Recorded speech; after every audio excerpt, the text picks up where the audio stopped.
우리 옆에 분들에게 이렇게 인사하시겠습니다. 예수님 부활하셨습니다. 한번 인사하시겠습니다. 예수님 부활하셨습니다. 예수님 부활하셨습니다. 오늘은 이제 예수님께서 부활하신 이후의 첫 주일입니다. 이제 새벽기도도 끝났습니다. 정말 진심으로 기쁘죠? 예수님의 부활이 기쁩니다. 박수 치지 마시고요.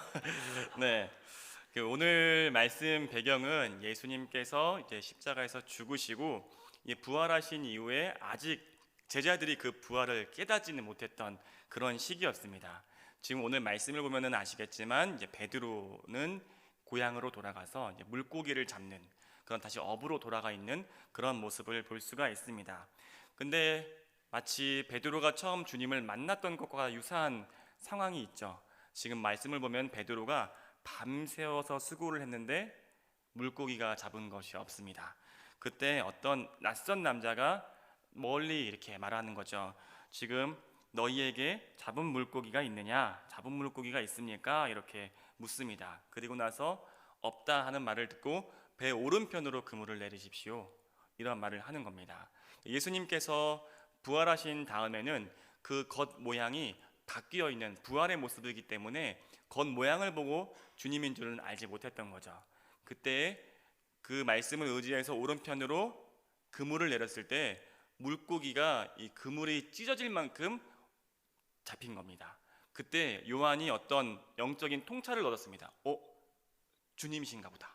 딱 이 말을 하자마자 베드로가 그 말을 듣자마자 이 겉옷을 입고 딱 한 다음에 이 바다로 뛰어듭니다. 갈릴리 호수로 뛰어들어서 해안가를 향해서 막 급히 헤엄쳐서 간 것입니다.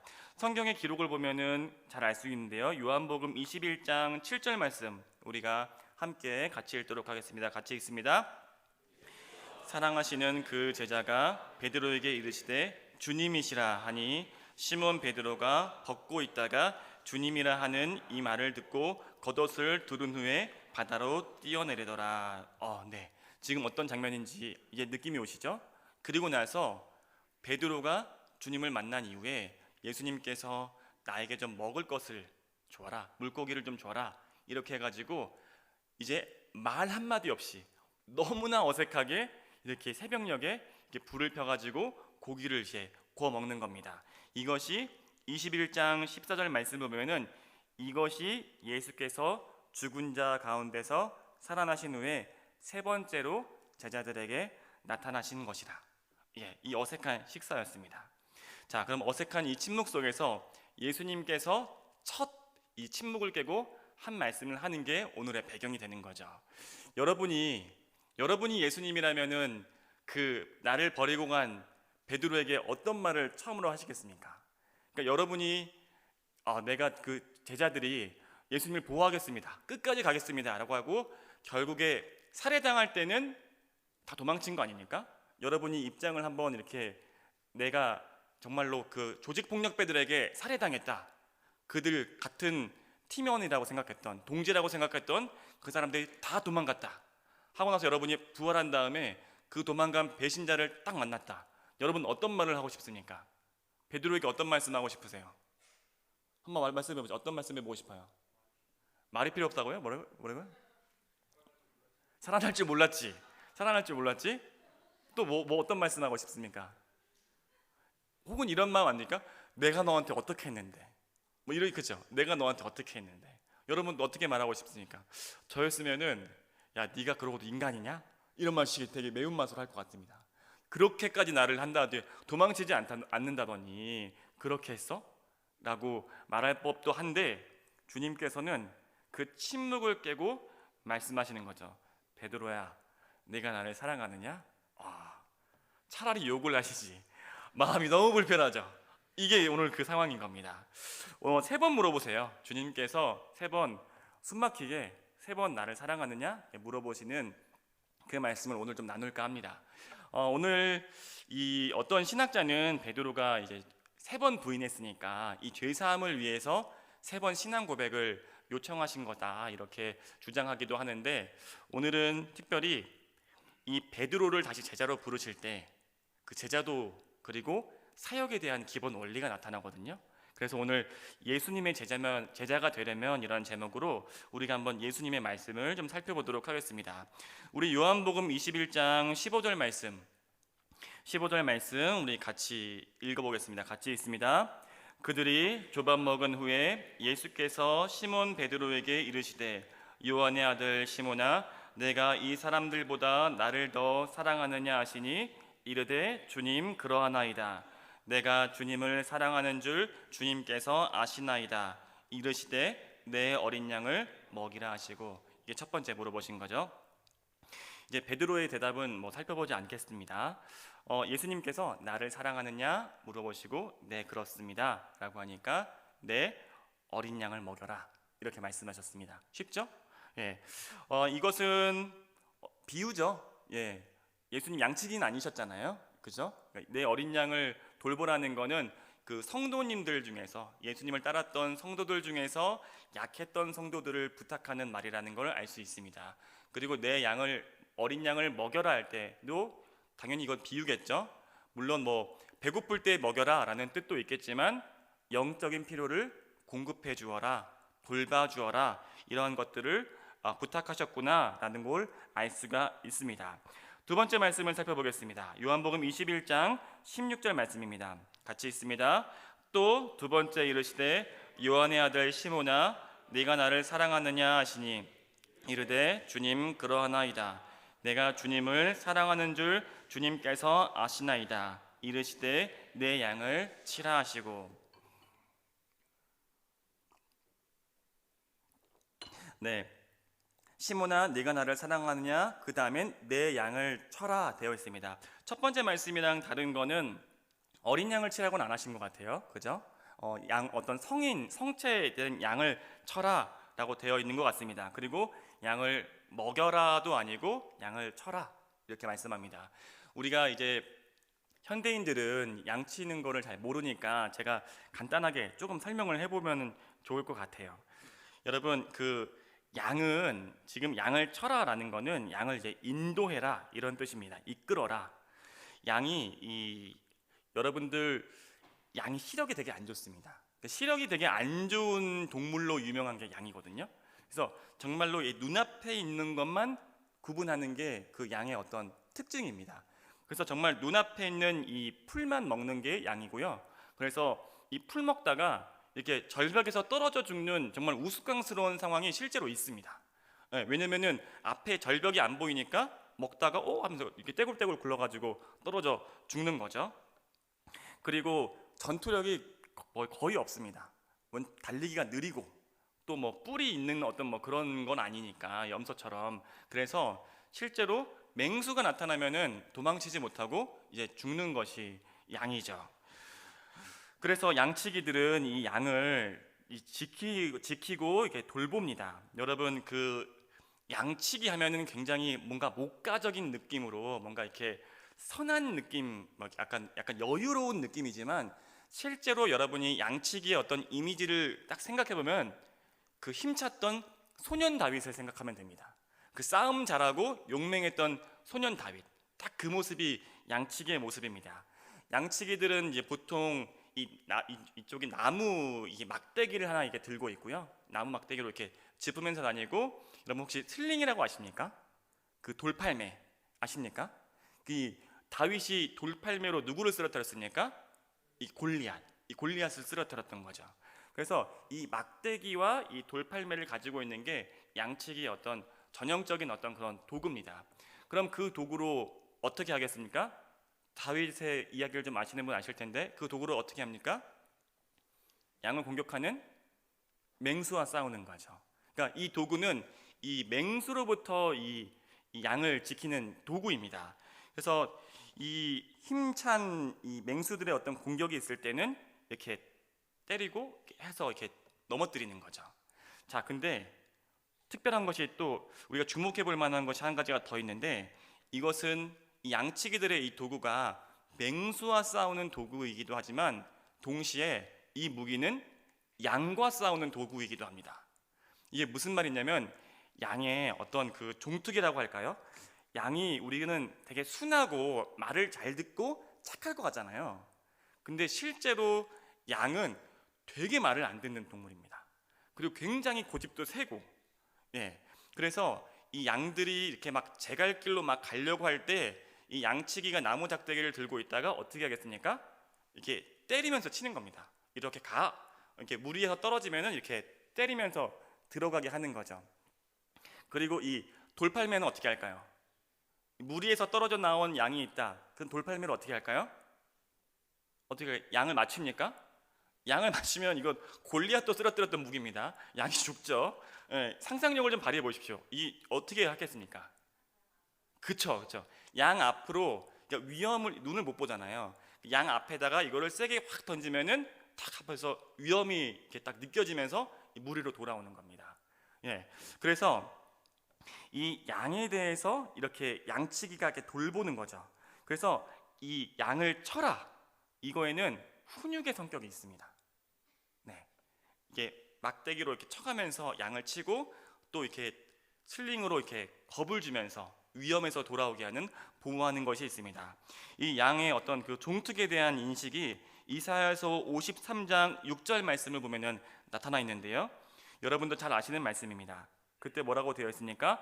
우리는 다 양 같아서 그릇 행하여 각기 제 길로 갔거늘 여호와께서는 우리 모두의 죄악을 그에게 담당시키셨도다. 여러분, 예수님이 우리의 목자라고 하지 않습니까? 그러면은 우리 목자에 대한 이미지, 제가 PPT로 한번 준비해봤는데 한번 보여주실 수 있습니까? 예수님에 대한 이미지, 전형적인 이미지 아닙니까? 많이 보신 것 같죠? 그죠?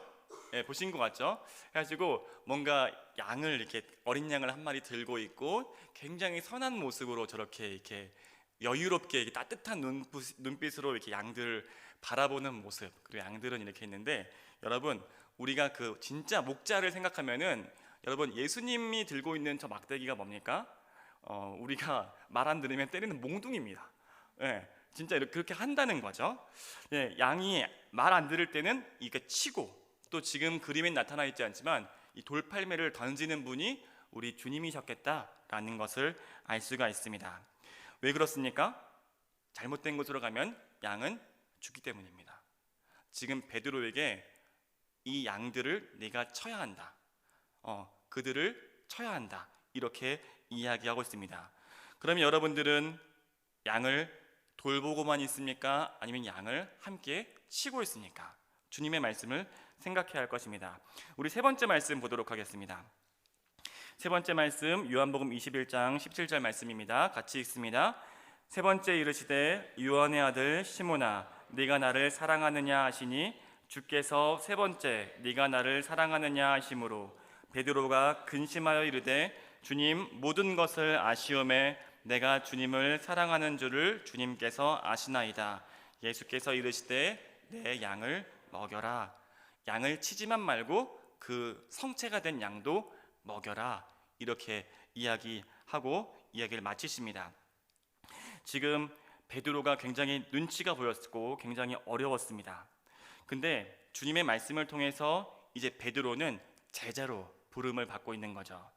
여러분, 오늘 이 주님의 말씀, 짧은 세 말씀을 통해서 우리가 사역의 원리를 생각해 볼 수 있을 것 같습니다. 그것은 주님의 부르심은 나를 사랑하느냐라는 질문에서 시작되는 것입니다. 내 양을 먹여라, 내 양을 쳐라, 이렇게 사역이 시작되는 것이죠. 여러분, 우리는 근데 사역을 시작할 때 어떻게 시작합니까? 이번 연도에는 내가 교육부서 좀 봉사 좀 해봐야겠다, 혹은 내가 이거 잘하니까 이거 한번 해봐야겠다. 우리가 이렇게 쉽게 우리의 의지를 들여서 결단하는 경우가 많습니다. 그렇지만 우리가 먼저 사역을 하기 전에 시작해야 될 것은 내가 주님을 사랑하는가입니다. 우리가 교회에서 흔하게 사역을 한다라고 이야기를 하는데, 사역의 그 한자 뜻을 풀이해 보면은 시킨 일을 한다, 이런 뜻입니다. 시킨 역할을 한다, 맡겨진 역할을 감당한다, 이것이 사역입니다. 그러니까 내 의지로 하는 것이 아니라 주님께서 맡기신 일을 하는 것이 사역입니다. 그런데 우리는 사역을 한다고 말하면서 하나님 대신에 나를 채우는 경우가 많습니다. 내 뜻, 내 의지, 내 사랑, 내 열정을 앞세우게 됩니다. 베드로가 젊었을 때 주님을 따른다고 했지만 자기 열심, 자기 뜻, 자기 열심, 자기 열정으로 사역을 했습니다. 근데 베드로는 정작 책임을 져야 되는 그 영혼의 바닥에서 아무것도 책임지지 못하고 도망쳤습니다.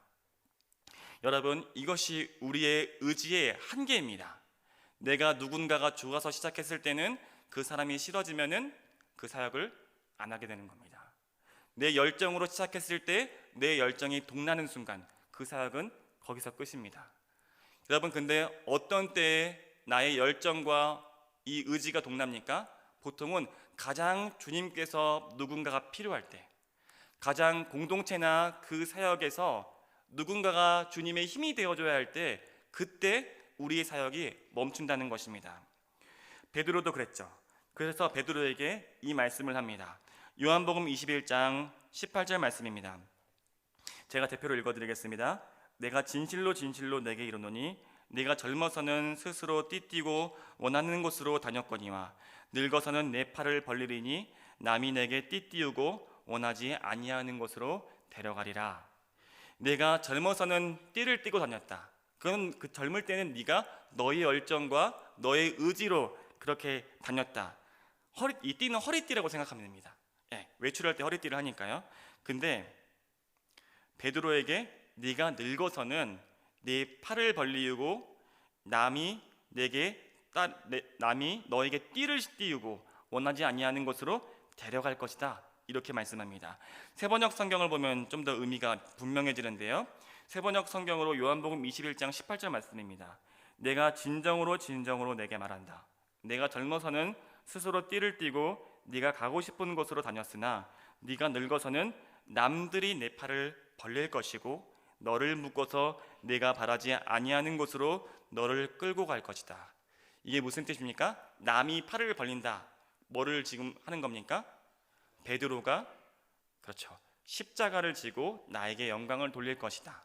그렇게 너를 지금 원치 않는 곳으로 끌고 갈 것이다. 이렇게 예언하고 있는 겁니다. 실제로 베드로는 주님의 말씀을 따라서 로마에서 십자가형으로 순교하게 됩니다. 오늘 예수님께서는 나를 사랑하느냐 물어보시고 우리를 십자가로 그리고 진정한 제자의 길로 부르고 있습니다. 그렇지만 여러분, 십자가는 주님께서 우리를 죽이시기 위해서 우리를 멸망시키기 위한 형벌로서 우리를 부르시는 것이 아닙니다. 저번 주에 말씀을 증거했지만 공짜가 없는 십자가에 공짜가 없듯이 우리가 진정으로 십자가를 졌을 때 그때에는 주님께서 약속하셨던 진정한 약속이 성취되는 부활과 영광이 있었습니다. 베드로가 젊을 때 자기의 열정으로 사역했을 때에는 자기만 우쭐했고 열매가 없었지만 베드로가 십자가를 지기로 결심했을 때 베드로를 통해서 많은 영혼들이 돌아오게 됐던 것입니다. 우리 청년들이 사역하는 모습을 볼 때에는 간혹 젊을 때 혈기 넘치는 베드로 같은 모습을 보게 됩니다. 그렇지만 사랑하는 청년들, 주님께서 인도하시는 우리 영혼의 성숙한 종착지는 젊은 날에 힘차고 강했던 베드로의 모습이 아니라 노년에 깎이고 또 그렇게 닳고 다른 그 베드로의 모습입니다. 여러분, 저는 여러분께 묻고 싶습니다. 여러분은 주님 말씀하시면 여러분이 원치 않는 그곳으로 가실 수 있습니까? 여러분은 바라지 않는데 주님 말씀하시니까 용서할 수 있습니까? 굉장히 중요한 질문입니다. 나는 원치 않는데, 하기 싫은데 주님 말씀하시니 헌신할 수 있습니까? 어쩌면 우리가 즉답을 망설이게 된다면 그것은 우리가 주님의 일, 주님의 사역을 하고 있는 것이 아닐 확률이 좀 높을 것 같습니다. 젊은 날의 베드로가 그랬던 것처럼 내 뜻, 내 열정으로 그것을 감당하고 있는 거죠. 그런데 여러분, 베드로의 끝은 결국 주님을 따른다고 자랑했지만, 다른 사람들을 비난했지만 그 끝은 가장 힘들 때 주님을 배반하는 것이었고 대적하는 것이었습니다. 그래서 결국에는 베드로에게 사단아 물러가라, 이런 말을 주님께서 가장 힘들 때 제자에게 했어야 했죠. 그러니까 12제자는 예수님을 돕는다고 자랑했지만 정작 그들은 예수님이 가장 힘들 때 그 사단이 예수님을 시험하는 그 통로로 역사했던 것입니다. 우리가 다시금 너는 나를 사랑하느냐? 이 질문에 주님의 질문으로 돌아가야 할 진지한 이유입니다. 우리가 이 질문 앞에서 진지하게 반응하지 않으면 우리는 또다시 베드로처럼 예수님을 부인할 것이고 또 우리를 통해서 사단이 역사할 수 있기 때문입니다. 예수님은 어떻게 가기 싫은 십자가로 가셨을까요? 그것은 오늘 말씀을 보았을 때 딱 하나, 순수하게 하나님 아버지를 사랑하셨기 때문입니다. 여러분은 주님을 사랑한다고 고백합니다. 그렇지만 그 고백이 얼만큼 순수합니까? 내가 주님을 사랑합니다. 그렇지만 저 사람은 용서하지 못하겠습니다. 내가 주님을 사랑합니다. 그렇지만 그 길로는 가지 못하겠습니다. 내가 주님을 사랑합니다. 그렇지만 이 상황은 참지 못하겠습니다. 우리는 그렇게 이야기할 때가 많습니다. 주님은 배신했던 베드로에게 다시금 묻고 있습니다. 베드로야, 시몬 베드로야, 너는 나를 사랑하느냐? 이렇게 이야기하고 있습니다. 여러분, 우리는 계속해서 주님을 부인하고 계속해서 우리는 주님을 십자가에 매달고 있습니다. 감사한 것은 우리 공동체에 주님께서 진정한 제자들을 부르고 있습니다. 많은 갈등 속에서, 어려움들 속에서 누군가 용서해야 할 때, 누군가 참아야 할 때, 누군가 헌신해야 할 때 그 십자가를 네가 질 수 있느냐? 라고 묻고 있습니다. 여러분, 주님이 우리를 진정한 제자로 부르십니다. 그리고 오늘 여러분에게 다시금 이 말씀을 전합니다. 여러분은 주님을 정말로 사랑하십니까? 우리가 함께 찬양하고 같이 기도했으면 좋겠습니다. 주님께서 우리를 제자로 부르십니다. 우리 찬양팀 앞으로 좀 나와주시겠습니까? 우리 함께 내가 예수를 못 박았습니다. 같이 그렇게 진실한 마음으로 고백하면서 같이 기도의 자리로 나아가시겠습니다.